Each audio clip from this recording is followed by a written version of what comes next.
Assalamualaikum warahmatullahi wabarakatuh.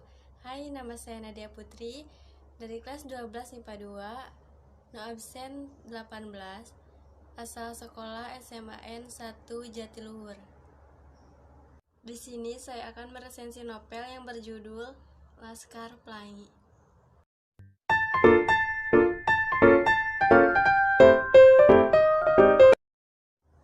Novel Laskar Pelangi karya Andrea Hirata. Laskar Pelangi adalah novel yang pertama kali diterbitkan oleh penulis kenamaan Andrea Hirata. Tepatnya, novel ini berhasil dirilis pada tahun 2015 oleh penerbit Bentang Pustaka.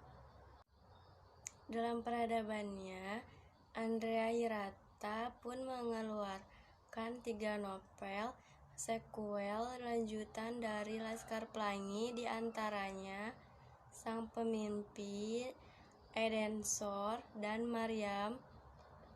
Maryamah Karpov. Laskar Pelangi merupakan novel yang terinspirasi dari kisah nyata kehidupan Andrea Hirata selaku penulis yang mana saat itu dirinya bertempat tinggal di Desa Gantung, Kabupaten Gantung, Belitung Timur. Berkenaan dengan hal tersebut, mudah bagi penulis mempresentasikan berbagai unsur sosial dan budaya masyarakat Belitung ke dalam bentuk cerita di novel Laskar Pelangi ini secara apik. Hal itulah menjadi daya pikat masyarakat untuk membeli dan membaca novel karya Andrea Hirata ini, sebab di dalamnya memuat pula kisah inspiratif yang dapat dijadikan motivasi serta renungan bagi pembacanya. Tidak tanggung-tanggung, novel Laskar Pelangi karya Andrea Hirata ini telah mengantongi banyak pencapaian, dan itu menjadi sebuah bentuk prestasi bagi sastra.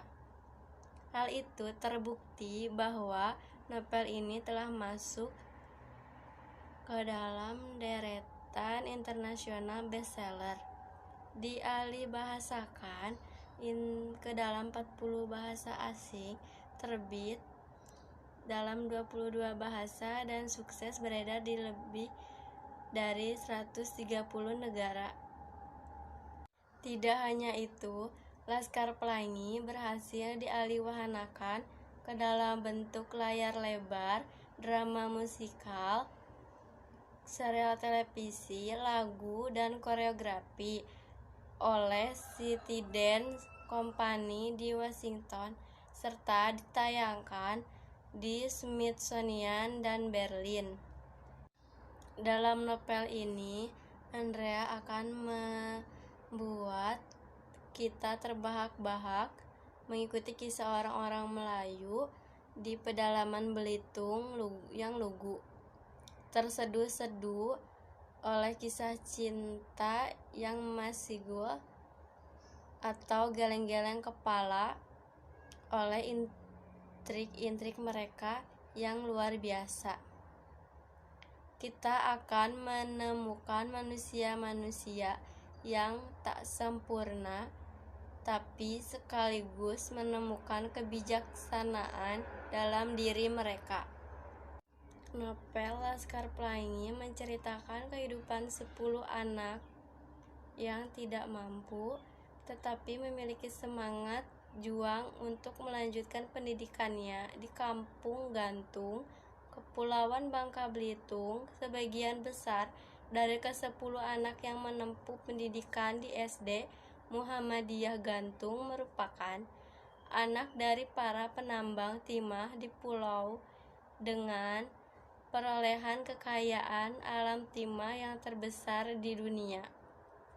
Meski demikian, Novel Laskar Pelangi menceritakan kehidupan 10 anak yang tidak mampu, tetapi memiliki semangat juang untuk melanjutkan pendidikannya di Kampung Gantung, Kepulauan Bangka Belitung, Belitung Timur.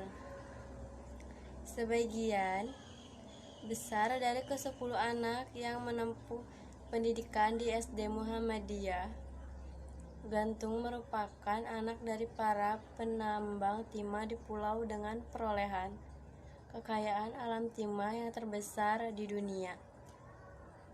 Meski demikian, hal tersebut berbanding terbalik dengan taraf kesejahteraan masyarakat ahli di suatu daerah realitis itu yang mesti diterima oleh seluruh kalangan, mulai dari anak-anak, para orang tua, bahkan masyarakat miskin di daerah setempat.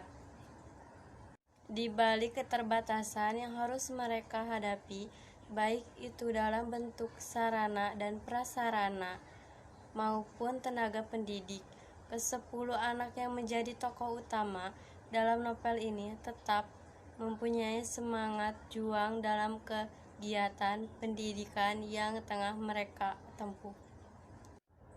Ke-10 anak hebat itu dinamai Laskar Pelangi, diantaranya bernama Ikal, Lintang, Sahara, Mahar, Syahdan, dan Harun. Selang waktu berjalan, mereka semua memiliki seorang teman baru pindahan dari SDPN Timah bernama Plok. Kebersamaan dari para anggota dari Laskar Pelangi itu bermula ketika penerimaan siswa dan siswa baru di SD Muhammadiyah Gantung. Ketika penerimaan murid baru terdaftar kurang lebih 9 murid. Akan tetapi, sayangnya kuantitas tersebut tidak mencukupi syarat berlangsungnya pendidikan di SD Muhammadiyah. Bahkan beberapa waktu sebelum adanya hal tersebut, pemerintah daerah dengan melalui Departemen Pendidikan dan Kebudayaan di Sulawesi Selatan sudah memberikan peringatan pada pihak sekolah dasar Islam tersebut mengenai perencanaan penutupan sekolah yang bisa dikatakan sudah tua itu. Hal tersebut direalisasikan bila mana sekolah tidak mampu mencukupi syarat minimal jumlah murid, yaitu paling tidak 10 siswa. Seperti yang sudah dikatakan, bila hal itu terjadi, mau tidak mau ataupun suka tidak suka, sekolah yang bersangkutan tidak diizinkan untuk melakukan kegiatan belajar mengajar. Seluruh orang tua atau wali calon siswa Bu Muslimah dan Pak Harpan pun memiliki harapan penuh menunggu kehadiran siswa ke-10 agar dapat menyelamatkan SD Muhammadiyah. Di detik-detik terakhir, Pak Harpan yang sudah menahan rasa kecewa dalam dirinya bersama harus menetapkan keputusan yang amat berat, namun di tengah kecewa yang mereka rasakan, datanglah seorang anak yang baru tampak lebih besar dibandingkan dengan anak-anak lainnya. Anak itu tidak sendiri, ia datang bersama ibunya dan ingin mendaftarkan diri sebagai murid baru itu, yakni Harun Ardi Ramadan. Murid baru itu mempunyai keterbelakangan mental dan bisa dikatakan berperan dalam menyelamatkan sekolah. Seluruh siswa baru SD Muhammadiyah Gantung dan para orang tua atau wali. Kebahagiaan dan rasa haru pun tampak jelas di wajah Pak Harun dan Bu Muslimah selama kegiatan belajar dan mengajar yang mereka lalui, didampingi pula oleh seorang guru dengan dedikasi yang tinggi akan arah pendidikan, yaitu Bu Muslimah. Ia mempunyai kepribadian yang sangat baik, sabar, piawai dalam mengajari murid-muridnya belajar, penyayang, dan sebagainya. Di dalam kisah inilah Bu Muslimah yang telah memberikan julukan kepada ke-10 anak tersebut. Di dalam kisah inilah Bu Muslimah yang telah memberikan julukan kepada ke-10 anak tersebut sebagai Laskar Pelangi. Tidak hanya Bu Muslimah, ada Pak Harpan Effendi Nur yang bersedia merangkap jabatan, yakni guru sekaligus kepala sekolah SD Muhammadiyah Gantung. Penyampaian materi ajar yang disampaikan oleh Pak Harpan kerap kali menyelipkan kisah teladan Nabi dan Rasul.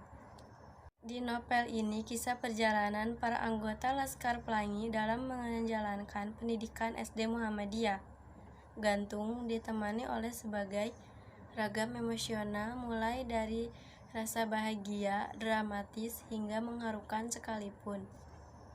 Bagi Ikal dan Arai, kemiskinan boleh mengambil segalanya, kecuali satu, mimpi. Mereka letakkan mimpi setinggi-tingginya. Dua anak kulit timah itu mencurahkan segenap tenaga. Meskipun demikian, manisnya hidup tak boleh dilewati. Di sela kesibukan belajar di sekolah menengah, selalu ada celah untuk menikmati masa remaja. Mencuri-curi waktu, menonton bioskop, mengajar cinta pertama adalah sekian dari kisah mereka. Namun, satu hal yang tak pernah terlupa, impian yang telah lama bersemayam dalam diri. Selain itu, di dalam novel Laskar Pelangi banyak memuat pesan positif, diantaranya ketekunan, ketabahan, sikap pantang menyerah, keberanian untuk bermimpi dan memperjuangkannya, serta yang lainnya.